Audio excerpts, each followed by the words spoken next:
Hey everybody, it's Shane at Pulse Personal Training, and if you've been trying to manage your weight, you're going to want to watch this next video. Did you know that nutrition labels that come on packaged foods can be up to 20% incorrect in either direction as per FDA regulations? And honestly, that's not a huge number, because for a manufacturer to try and standardize a food item that's being mass produced, giving them a 20% tolerance is honestly probably good for mass production purposes. But for those of us that are trying to use those nutrition labels in order to track our diet so that we can lose body fat or gain some muscle, if you're trying to augment your body and you're using nutrition labels, not realizing or not calculating for the 20% variance in those labels can be critical. So what I'm going to do, one of my favorite prepackaged foods is a prepackaged jasmine rice that you can put in the microwave. And I'm going to place down here in the photo somewhere right here, right now. There should be a picture of the jasmine rice that I use, and I've included the nutrition information, but I've transferred that nutrition information up here, and what you've got is the standard nutrition information from the package is written in black. And what you see below that in red are the variances based on that 20% calculation that this rice doesn't tell you could be in the package or missing from the package. And why using a prepackaged food like that, if I'm actually getting ready for a bodybuilding contest, or if I'm actually working towards losing body fat, or if I'm trying to gain weight, I need to know the numbers. I need to know precisely what I'm taking in so that I can write it in my food journal, so that I can calculate all my needs, my daily requirements.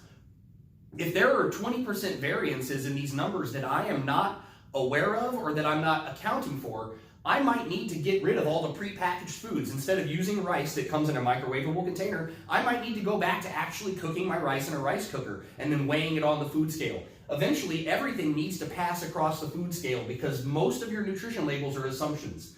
Let's check this out. I've taken some of these numbers, for example. The serving size on the rice container that I like to use is listed as 125 grams. But if you calculate a 20% variance in that, that means the serving size could be up to plus or minus 25 grams more or less. You could have as little as 100 grams of rice in your container, and you could have up to 150 grams of rice in your container. And I'm certain that I'm not putting those containers on any kind of a scale to check for that. I just pull the container and microwave it. So that's up to 25 grams of actual rice in your container that's different. And when you start extrapolating all of that information for calories and macronutrients, a small serving like this won't make a difference. But if I start to do the multiplication, if you use this food item multiple times a day, or if you use it multiple times a week, these start to get out of hand real fast when you start looking at the unknown quantities that you did or didn't consume. So if that's true, that 25% or 20% of this is incorrect, it lists 240 calories as the serving size, but that could be up to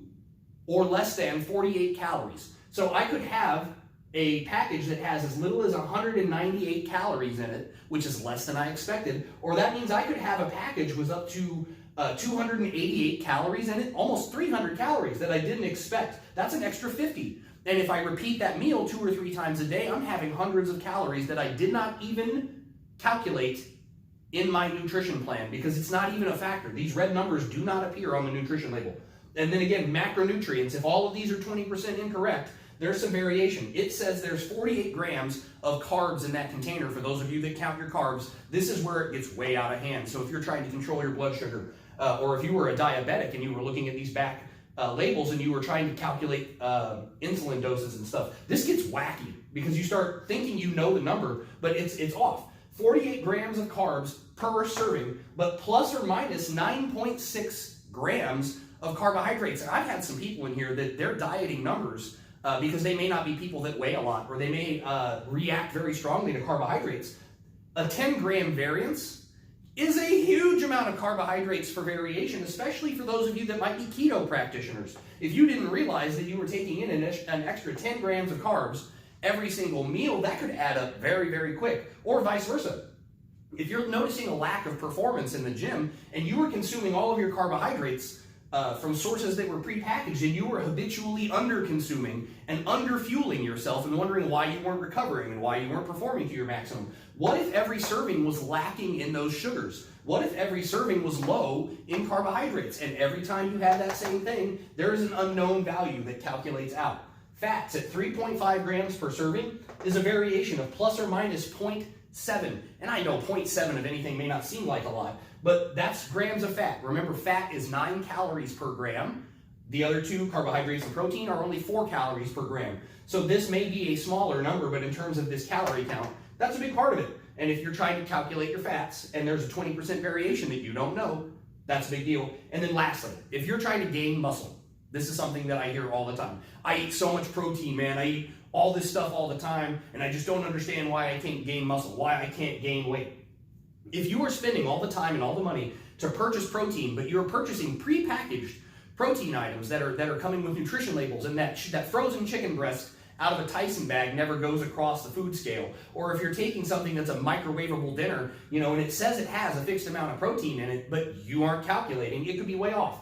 Now, rice isn't a significant source of dietary protein. However, it still lists 5 grams per serving, which means there is a variation of plus or minus 1 gram of protein. That doesn't seem like a lot because it's 1 gram of protein, but we're talking about a rice product right here. So if you were to start using your prepackaged proteins, like canned tuna would be a great example. You could have a can of tuna, I think they average about 30 grams of protein. That's going to be 6 grams plus or minus 20% of that 30 grams means you could have down to 24 grams in a can and up to 36 grams in a can. This 20% variation, for those of you that use food journals, for those of you that use food tracking applications and stuff like that, such as MyFitnessPal, or if you're doing anything that requires you to track it, using prepackaged food could actually be introducing a whole lot of random chaos into your diet. And when you are trying to calculate calories for your diet, even a very well calculated diet still has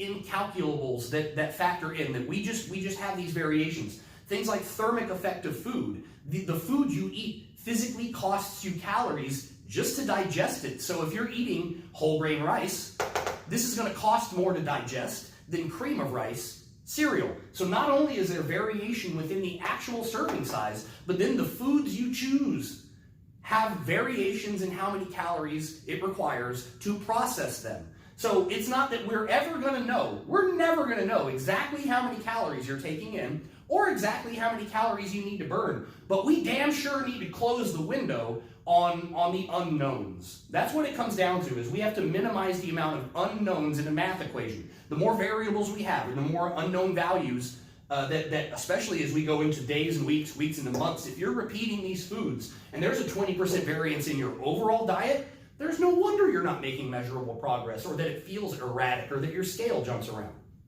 So, I hope that makes sense. When you're looking at prepackaged nutrition labels, be aware that they have up to a 20% tolerance in their numbers for their purposes to be able to manufacture it, but you have got to account for the possible effect of not knowing the actual value. I hope that's good stuff.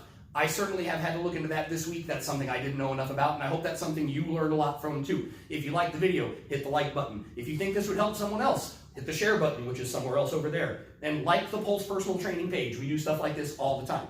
My name's Shane. Thanks for watching. Have a great day.